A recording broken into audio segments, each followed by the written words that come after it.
राम राम किसान भाइयों, आज हम बात करेंगे सीधी बिजाई धान के बारे में। सभी को मालूम है, आमतौर पर धान की खेती रुपाई विधि से की जाती है। रुपाई विधि में खेत में पानी खड़ा करके पौध की रुपाई की जाती है। रुपाई के बाद लगभग 80 से 100 दिन तक खेत में पानी खड़ा रखा जाता है, जिसमें भूजल और लागत बहुत खर्च होती है और किसान पूरे धान के मौसम में परेशान रहता है। रुपाई विधि में ज़्यादा पानी खर्च होने की वजह से उत्तर पश्चिम भारत के बहुत बड़े भूभाग में पानी का संकट, भूजल का संकट बनता आ रहा है, जिससे सरकार भी चिंतित है, किसान भी चिंतित है। भूजल संरक्षण सभी का दायित्व है, किसानों का दायित्व भी है। इसी कड़ी में हरियाणा सरकार पिछले 4 साल से अव्यवहारिक कृषि योजनाएं लेकर आती रही हैं, जिनमें धान छोड़ें, मक्का बोए किसान जैसी प्रमुख अव्यवहारिक योजनाएं रही हैं। इसी कड़ी में आगे बढ़ते हुए हरियाणा सरकार ने इस साल यानी वर्ष 2021 के लिए 20-21 के लिए एक हास्यास्पद योजना प्रचारित की है। धान छोड़ें, चना बोएं किसान, सरकार 7,000 रुपये प्रति एकड़ प्रोत्साहन राशि देगी। इस हास्यास्पद योजना को सरकार कैसे लागू करेगी ये तो सरकार बताएगी, क्योंकि धान ग्रीष्मकालीन वर्षाकालीन फसल है, जबकि चना सर्दकालीन फसल है। दोनों बेमेल हैं, असंभव है। पर सरकारी कर्मचारी, सरकारी अफसर और नेता, इनको इस बात से कोई मतलब नहीं है कि योजना लागू हो सकती है कि नहीं हो सकती। उनको सिर्फ प्रचार माध्यम में अपने आप को खड़ा करना है। लेकिन किसान समझदार हैं, सरकार की मूर्खतापूर्ण योजनाओं को मानने को तैयार नहीं है। तो ऐसे में सवाल खड़ा होता है कि क्या किसान धान छोड़ दें?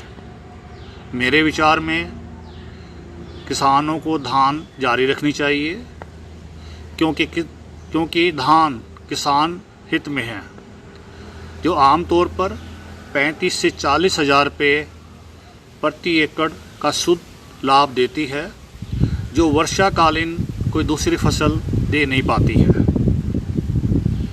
ऐसे में एक सवाल ये आता है कि हम भूजल संरक्षण कैसे करेंगे।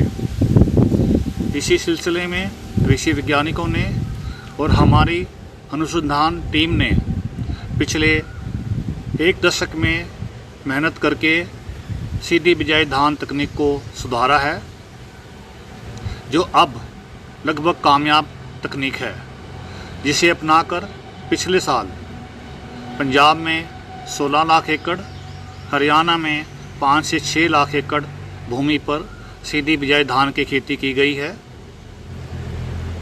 इस साल पंजाब सरकार ने सीधी बिजाई धान के लिए 25 लाख एकड़ का लक्ष्य रखा है।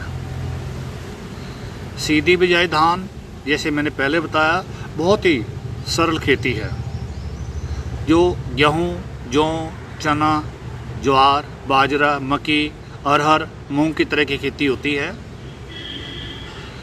जिसे पलेवा करके खेत तैयार करके बुआई करनी होती है।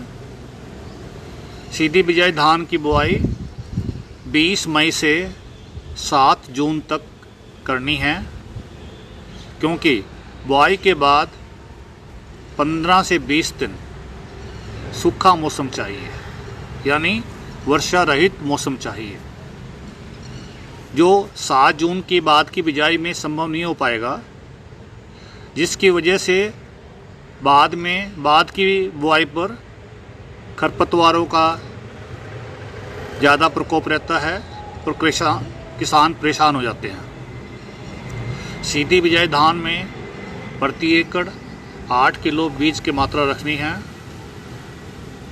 बीज को बुआई से पहले 2 ग्राम बेवेस्टीन 1 मिलीलीटर क्लोरोपाइरिफास प्रति किलो बीज से उपचारित करना जरूरी है, जिससे फंगस व बैक्टीरिया बीमारियों से मुक्ति मिलती है। बुआई के समय बीज की गहराई का खास ध्यान रखना है। बीज की गहराई कभी भी 3 से 4 सेंटीमीटर से ज़्यादा नहीं होनी चाहिए, नहीं तो धान के पौधे खेत से बाहर नहीं आ पाएंगे। बुआई के तुरंत बाद 1.5 लीटर पेंडामेथिलिन 300 लीटर पानी में प्रति एकड़ छिड़काव करना बहुत ज़रूरी है, जिससे 90 से 95% खरपतवार नियंत्रण में आ जाते हैं। उसके बाद भी अगर खरपतवार समस्या आए तो 25 से 30 दिन की धान फसल पर 100 ml नॉमिनी गोल्ड 100 लीटर पानी में प्रति एकड़ छिड़काव करें। बुआई के बाद पहली सिंचाई 3 हफ्ते बाद यानी 20 दिन बाद करनी है।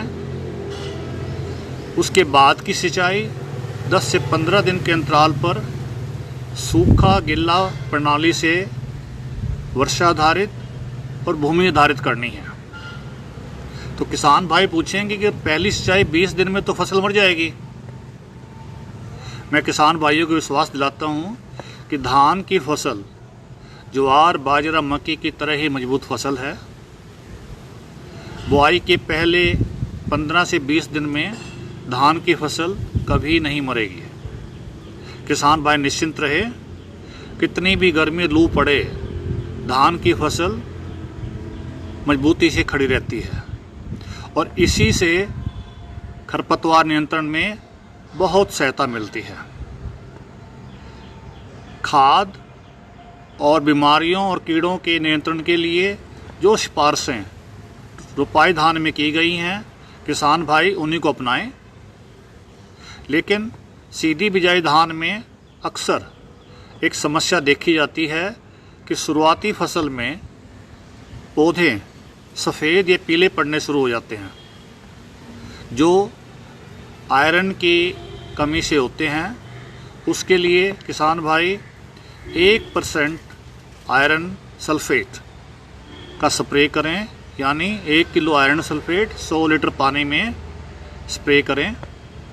1 या 2 स्प्रे के बाद फसल अच्छी हो जाती है। किसान भाई सबसे बड़ी ध्यान रखें कि सीधी बिजाई धान की फसल पहले 45 दिन मरी मरी से नजर आती है। किसान भाई विचलित ना हो। उसके बाद जो फसल अच्छी होगी वो रोपाई धान से भी अच्छी होगी, और रोपाई धान के मुकाबले सीधी बिजाई धान में पूरी पैदावार मिलती है और फसल झंडा रोग और बकाने से लगभग मुक्त रहती है। इसीलिए किसान भाई सीधी बिजाई धान तकनीक को अपनाएं। इससे 30% भूजल सिंचाई, लागत और श्रम की बचत होती है। और सीधी बिजाई धान पर्यावरण के लिए भी हितैषी है, क्योंकि सीधी बिजाई धान रोपाई धान के मुकाबले 7 से 10 दिन पहले पकती है, जिससे किसानों को पराली प्रबंधन के लिए उचित समय मिल जाता है।